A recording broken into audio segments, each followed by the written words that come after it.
Lever du et liv med daglige forpligtelser, så kan du med fordel give dig selv lidt fleksibilitet i dine motionsvaner, frem for at følge et rigidt træningsprogram. For det bedste træningsprogram, det er altså det, du formår at overholde. Og det bliver langt lettere at overholde det, hvis du kan skræddersy det ind i dit liv. Og hvordan tilpasser vi så et træningsprogram ind i en omskiftelig hverdag? Jamen, vi improviserer. Og nu ved jeg godt, at jeg ellers plæderer for en ensformig træning bygget op omkring de samme grundøvelser. Og det gør jeg stadig. For det kan vi altså også sagtens gøre, samtidig med at vi improviserer. Der kan nemlig være kæmpe forskel på, hvordan du bruger den samme grundøvelse. Tag en øvelse som squat for eksempel. Det er en fantastisk øvelse med et hav af forskellige anvendelsesmuligheder. Ønsker du bedre kondition, så kan du faktisk air squatte dig til højere kondital ved at køre rigtig mange repetitioner i streg. Ønsker du af dit mål styrke, så kan du smække kilo på stangen, squat tungt, og så kan du få øget styrke den vej. Air squat, back squat, goblet squat, front squat. Vi taler om samme bevægelse, men med helt forskellig effekt, alt afhængig om du kører 5 gentagelser eller 100 gentagelser. Det er lidt det samme med pull-ups. Samme grundøvelse, men du kan variere alt fra sæt til repetitioner til tid mellem sættene. Det gør jeg selv. Har jeg tiden, så foretrækker jeg at tage kropshævninger med vægt. Det gør jeg sådan en halv time, 45 minutters penge i streg.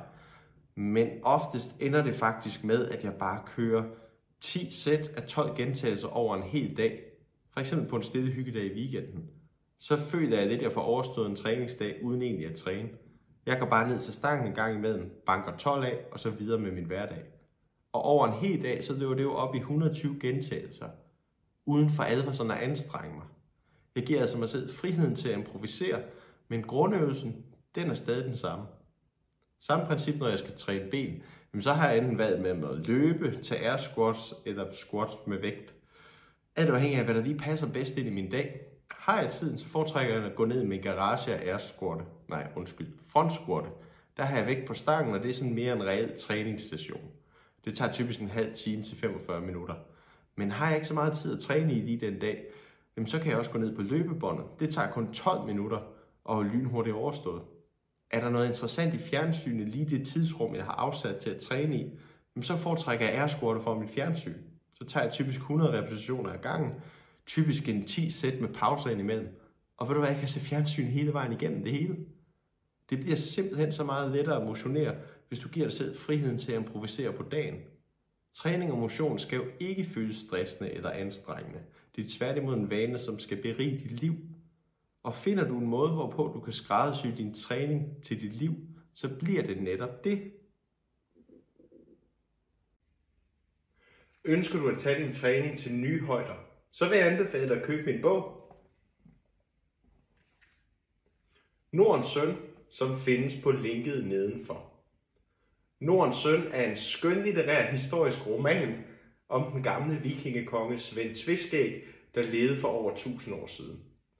Læser du bogen her fra ende til anden, så kan jeg garantere dig muskelvækst på 600%.